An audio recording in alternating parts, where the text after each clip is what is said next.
우리의 인생은 아침 안개처럼 너무나 짧습니다. 이 땅에 잠시 왔다가 가는 마치 나그네와 같은 존재입니다. 그래서 성경은 이 짧고 덧없는 인생에 대해서 자주 언급하고 있습니다. 시편 39편 5절에 보시면 주님께서 나에게 한 뼘 길이밖에 안 되는 날을 주셨으니 내 일생이 주님 앞에서는 없는 것이나 같습니다. 진실로 모든 것은 헛되고 인생의 전성기조차도 한낱 입김에 지나지 않습니다. 또한 시편 90편 10절에 우리의 연수가 70이요 강건하면 80이라도 그 연수의 자랑은 수고와 슬픔뿐이요 빠르게 지나가니 마치 날아가는 것 같습니다. 이처럼 수고와 슬픔, 아무 희망도 없는 어두운 인생에 바로 주님이 빛으로 찾아오셨습니다. 그리고 예수 그리스도를 통해서 죄와 사망에서 우리를 건져 주셨습니다. 또한 단지 우리를 살려주셔서 너희들이 알아서 살아라 이런 말이 아니라 주님과 더불어 함께 사는 새로운 삶을 주신 것입니다. 그것은 바로 영생의 삶입니다. 이제는 고아와 이방인이 아니라 이 주님의 자녀, 아들, 딸로서 삼아주셨습니다. 우리의 신분은 더 이상 노예나 종이 아닙니다. 사랑과 은혜가 충만하신 하나님의 친자녀입니다. 그렇다면 이 주님의 자녀의 삶은 과연 어떤 것일까요? 오늘 본문 1절에 보면 형제자매 여러분, 그러므로 나는 하나님의 자비하심을 힘입어 여러분에게 권합니다. 여러분의 몸을 하나님께서 기뻐하실 거룩한 산 제물로 드리십시오. 이것이 여러분이 드릴 합당한 예배입니다. 하나님 자녀의 삶은 바로 하나님을 향한 영원한 예배와 찬양, 감사입니다. 우리가 구약을 보면은 여호와 하나님께 제사를 많이 드렸습니다. 제사에 필요한 제물은 소와 양 같은 이 짐승을 잡아서 각을 뜨고 불에 태워서 하나님께 속제물로 올려드렸습니다.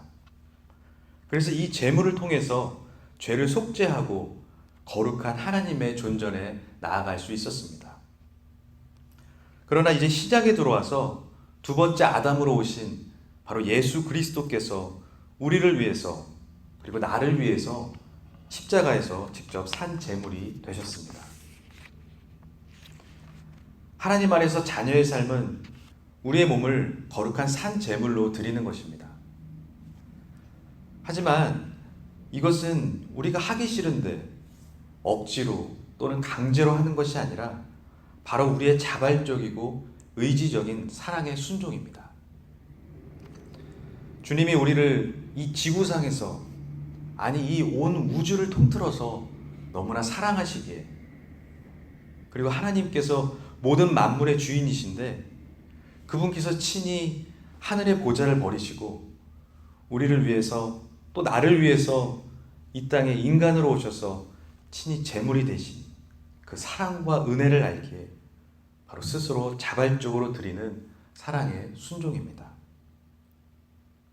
아버지의 사랑을 아는 자녀의 사랑스러운 사랑의 순종인 것입니다. 그럴 때 우리는 옛 본성에서 새 피조물의 삶을 사는 것입니다. 주님이 주시는 기쁨과 평안, 화평, 그리고 성령 충만으로 거룩한 산 제물로 드려지는 것입니다. 종종 한국에 있는 제 동생이 이 조카들 사진을 카톡으로 보내줍니다. 이제 나이가 2살, 1살이라서 너무나 귀엽습니다. 이렇게 사진을 보고만 있어도 저절로 저도 모르게 웃음과 기쁨이 넘칩니다. 저는 그 사진을 보면서 이런 생각을 해봤습니다. 이 아이들이 부모님을 위해서 어떤 무엇을 해서가 아니라 바로 그 존재 자체만으로도 바로 부모와 주변 친지들에게 또 주변 사람들에게 기쁨과 행복의 근원이 되는구나라는 것을 저는 사진을 보면서 알았습니다. 창세기에도 하나님께서 모든 만물과 사람을 창조하시고 보시기에 참 좋았다라고 말합니다. 하나님도 이와 같이 우리가 어떤 율법을 지켜서 행하는 모습을 볼 때 사랑스러운 게 아니라 우리를 창조하신 모습을 보고만 있어도 또 존재하는 그 자체만으로도 아름답고 기쁜 것입니다.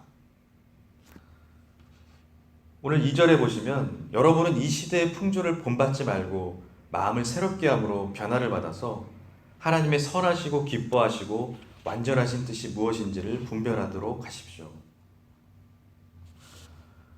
이 사회나 정치 또는 우리 주변을 통해서 이 시대를 보면은 참으로 마음이 아프고 힘들 때가 많습니다.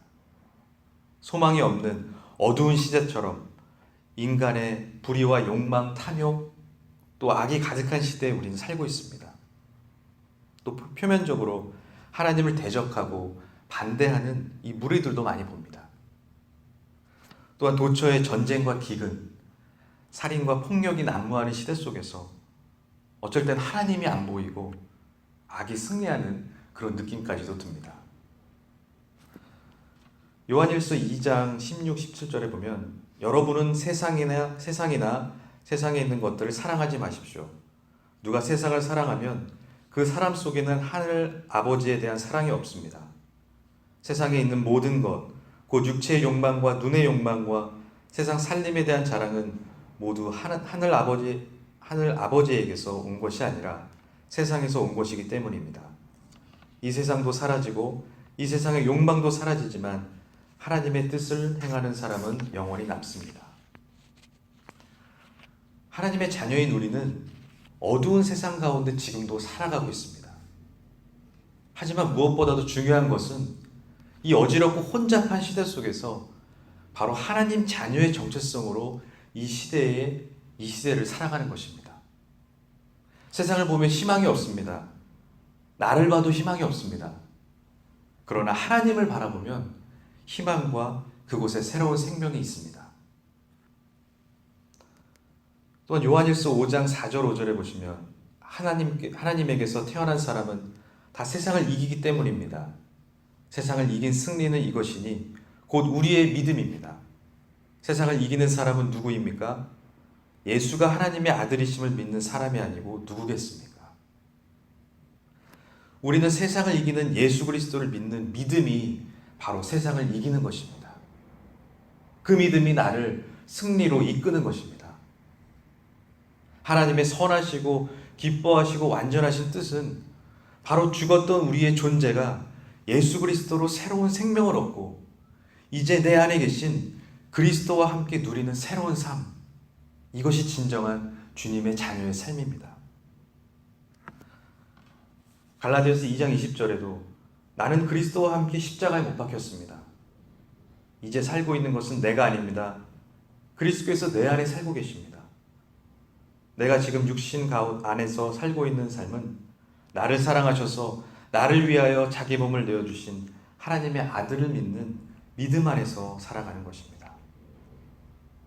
사랑하는 여러분, 이제 우리의 삶은 예수 그리스도를 믿는 믿음 안에서 살아가는 새로운 삶입니다. 그 속에는 영원히 목마르지 않은 생명수가 흐릅니다. 그 안에는 진정한 평화와 기쁨, 평강과 자유의 삶이 있습니다. 이 시대의 어두운 풍조를 뛰어넘어서 우리의 삶의 여정 속에서 언제나 주님 한 분만으로 만족하는 삶, 풍족한 은혜의 관계를 누리는 우리 모든 성도분들 되시길 바랍니다. 함께 기도하시겠습니다. 아버지 하나님, 감사합니다. 이 시간 예수 그리스도를 바라봅니다. 주님의 주신 은혜와 사랑을 바라봅니다. 주님의 사랑과 은혜를 더욱더 깊이 깨닫게 하여 주시옵소서. 주님을 알게 하여 주시옵소서. 예수 그리스도를 믿는 믿음 안에서 오늘도 살아가게 하여 주시옵소서. 예수님의 이름으로 기도합니다. 아멘.